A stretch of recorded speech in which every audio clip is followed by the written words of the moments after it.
Miss உங்களுக்கு 8ஆம் பாட நட்பே உயர்வு பாடத்தினுடைய கதையை சொல்லி அனுப்பியிருந்தேன். ஆமாப்பா, கேட்டிங்களா எல்லாரும்? இப்போ மிஸ் அந்த பாடத்தை உங்களுக்கு வாசிக்கிறேன். ஆமாம், நீங்கள் என்ன செய்யணும், உங்களுடைய ஆள்காட்டி விரலை வச்சு என்ன செஞ்சுட்டே வரணும், கவனிச்சுக்கிட்டே வரணும். எல்லோரும் தமிழ் புக் எடுத்துக்கோங்கப்பா. பக்கம் 48 எடுத்துட்டிங்களா? சரிப்பா, மிஸ் வாசிக்கவா? கை வச்சுட்டே வரீங்களா? சரிப்பா, பாருங்கள். பாடம் 8, நட்பே உயர்வு. புதிர்கதை. அடர்ந்த காட்டில் முயலும் மானும் நெடுநாள் நண்பர்களாக வாழ்ந்து வந்தன. 2 விலங்குகளும் அன்பாய் பழகி வந்தன.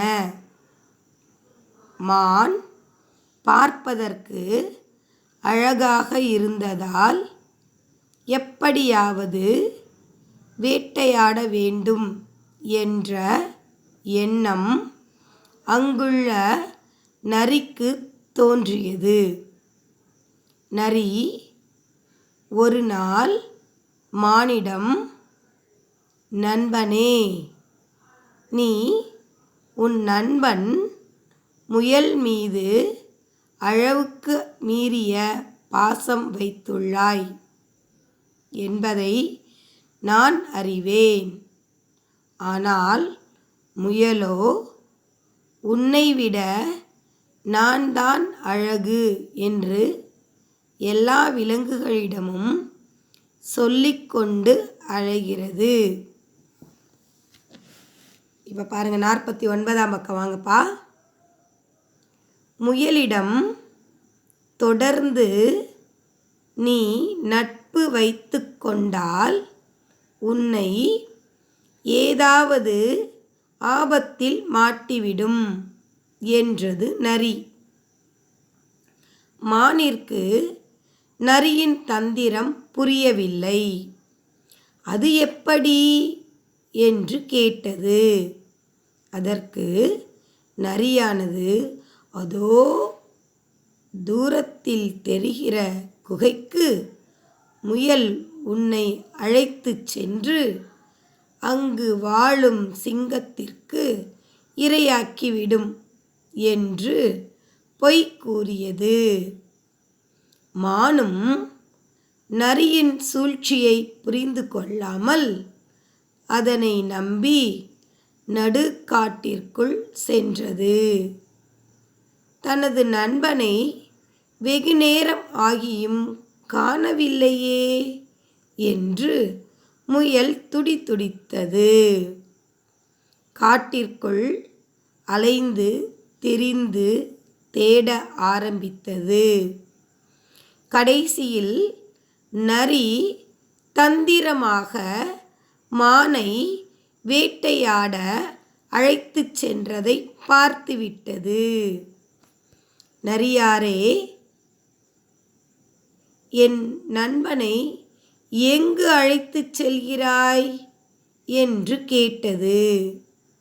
இன்றிலிருந்து மான் உன் நண்பன் அல்ல, மான் என் நண்பன் என்று நரி பதில் கூறியது. மானை விட்டுவிடு என்று கதறியது முயல். அப்படியானால் என் 3 புதிர்களுக்கு விடை கூறு, பிறகு விட்டு விடுகிறேன் என்றது நரி. சரி, புதிர்களைச் சொல் என்றது முயல். நரி புதிர்களை சொல்லத் தொடங்கியது. புதிர் 1 கீழே வரும், ஆனால் மேலே போகாது. அது என்ன? புதிர் 2 கைகள் இருக்கும், ஆனால் கைத்தட்ட முடியாது. அது என்ன? புதிர் 3 தொடக்கத்தில் உயரம், எரிந்து முடிந்தவுடன் குட்டை. அது என்ன? முயல் நரியிடம் இவ்வளவுதானே, இதோ விடை சொல்கிறேன் என்றது. முதல் புதிருக்கு மழை என்பதே விடையாகும். இரண்டாவதற்கு கடிகாரம் என்பதே விடையாகும். மூன்றாவதற்கு மெழுகுவத்தி என்பதே விடையாகும் என்றது. முயல் விடை கூறியதை பார்த்து திகைத்து போனது நரி. நீ கூறியபடி புதிருக்கு விடை சொல்லிவிட்டேன். என் நண்பனை என்னிடம் அனுப்பிவிடு என்று கேட்டது முயல். நரியும் வேறு வழியில்லாமல் மானை விடுவித்தது.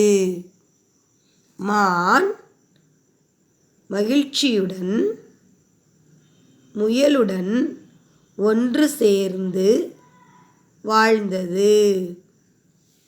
நீதிக்கருத்து: கூடா நட்பு கேடாய் முடியும். ஓகேப்பா, இப்போ மிஸ் வாஸ்ததை நீங்கள் உங்களுடைய ஆள்காட்டி விரல் வச்சு கேட்டுகிட்டே வந்தீங்களே, சரிங்கப்பா. அடுத்து என்ன செய்யணுன்னா, நீங்கள் திருப்பி புத்தகத்தை எடுத்து வச்சு என்ன செய்யணும்? ஆமாம், இந்த வீடியோவை போட்டு நீங்கள் என்ன செய்யணும்? உங்களுடைய விரல் வச்சு இந்த வார்த்தைகளை கேட்டுக்கிட்டே வரணும். அதுக்கப்புறம் நீங்கள் என்ன செய்யணும்? நீங்களாக என்ன செஞ்சு பார்க்கணும்? இந்த பாடத்தை வாசித்து பார்க்கணும். பார்ப்பீங்களா? சரிங்கப்பா. மிஸ் உங்களுக்கு இந்த பாடத்தில் உள்ள பயிற்சிகளை மிஸ் எழுதி உங்களுக்கு வாட்ஸ்அப் மூலமாக அனுப்பி வைக்கிறேன். நீங்கள் அழகாக எழுத்துக்கு மூக்கு வச்சு வடிவமாக எழுதி நீங்கள் மிஸ்ஸுக்கு என்ன செஞ்சு வைக்கணும்? அனுப்பி வைக்கணும். மிஸ் உங்களுக்கு சரி பார்த்து அனுப்புவேன். எழுதும்போது சொல்லிக்கிட்டே எழுதுங்க. அதே போல் எழுதி முடித்த உடனே என்ன செய்யுங்க? சரி பார்த்துட்டு நீங்கள் மிஸ்ஸுக்கு என்ன செஞ்சு வைக்கணும்? அனுப்பி வைக்கணும். ஓகேவாப்பா? தேங்க்யூப்பா. தேங்க்யூ.